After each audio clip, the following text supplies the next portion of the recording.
how this one didn't get more wide acclaim is baffling to me.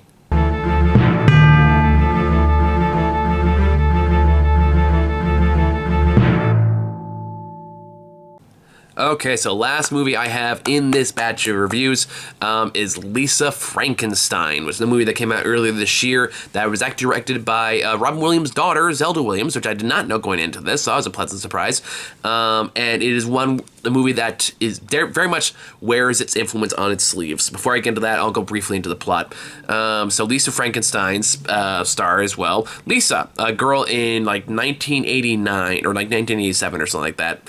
Who is a very just awkward, look very much like a Tim Burton protagonist kind of vibe, of just a little off. No one's really entirely sure why. She had a lot of trauma that happened to her recently when her mom died and her dad quickly remarried. So she is trying to get along with her stepsister, Taffy, who's played by Lisa Sabarano, and Lisa is played by Catherine Newton. But she tends to hang around in graveyards. One in particular she seems to gravitate towards is about has a bust of a man who died many years ago, a commemoration in a different century. And she kind of has gravitated toward this one. Mentions how she kind of talks to it sometimes. She mentions oh, I kind of wish I could be with you, meaning in the ground, because her life sucks. But a freak lightning storm one day ends up bringing that particular grave to life, and gravitates towards Lisa and decides that he wants to be with her. The feeling isn't mutual for fairly obvious reasons, but the two kind of form a connection. And then things get wacky and twisted as the movie goes on. And the shenanigans ensue, which leads to violent murder and mayhem and body mutilation and all kinds of fun stuff. So yeah, this movie is very reminiscent of a very early Tim Burton. Feels like this, the very obvious influence behind this, and that was my shit. So this movie is by proxy my shit. It's very reminiscent of Edward Scissorhands or the original Beetlejuice, of a gothic, violent horror concept inside a typical 1980s suburban life. And playing with that contrast leads to just a lot of great parts where I just laughed my ass off. Catherine Newton is fucking great in the lead role. The actual Frankenstein character, I think his name is I don't know what the actual character's name. The zombie dude. I'm going to call him the zombie dude. Also has a great chemistry with her, even though he only has one line in the entire film.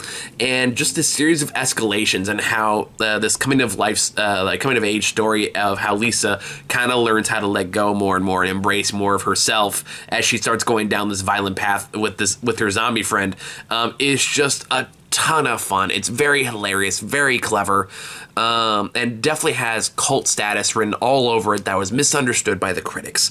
And I'm not going to focus too much on that, but I feel like this is one of the movies that got unfairly shat on for no good reason. We did not do this movie justice when it came out. I should have watched it in theaters, and I'm sad I didn't, because I had a great fucking time watching this. I liked it way more than I thought I was going to. I thought I would kind of walk away okay, that was fun, but just the way it takes those 80s influences and kind of makes it its own in some very creative ways, while mocking the, I guess, what's the word I'm looking for? Not status, privilege of suburban life in those ages, which is very, very funny to me. And the way it incorporates that with a more traditional Frankenstein, body mutilation, how that plays into the plot is very clever and very funny.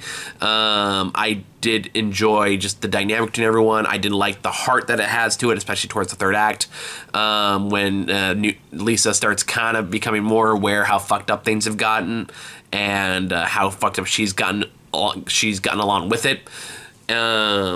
It has great style. I love the visual style. I love the art direction. I love the clothes design. I like the art, the set design.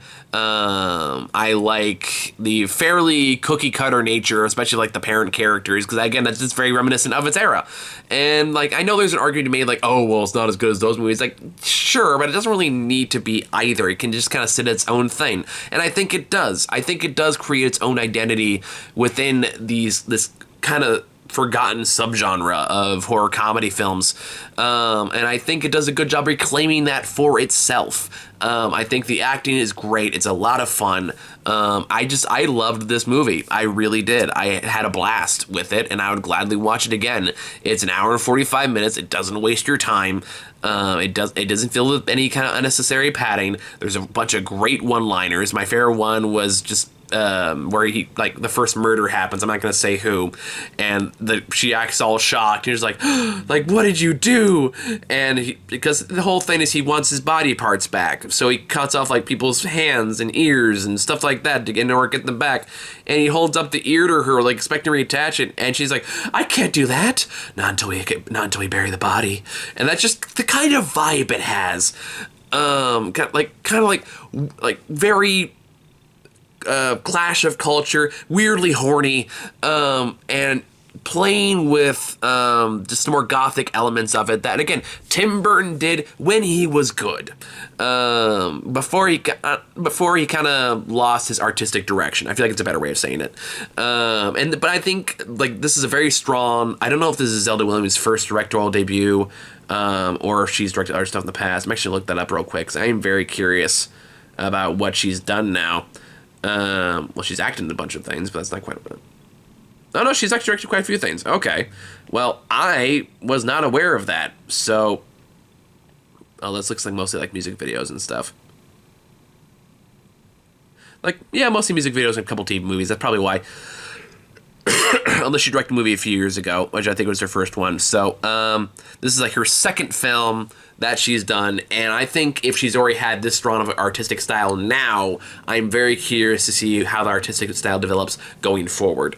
So all that's to say is I highly recommend Lisa Frankenstein if you liked, like, Edward Scissorhands or Beetlejuice or anyone that has that very similar gothic plus suburbia style to it.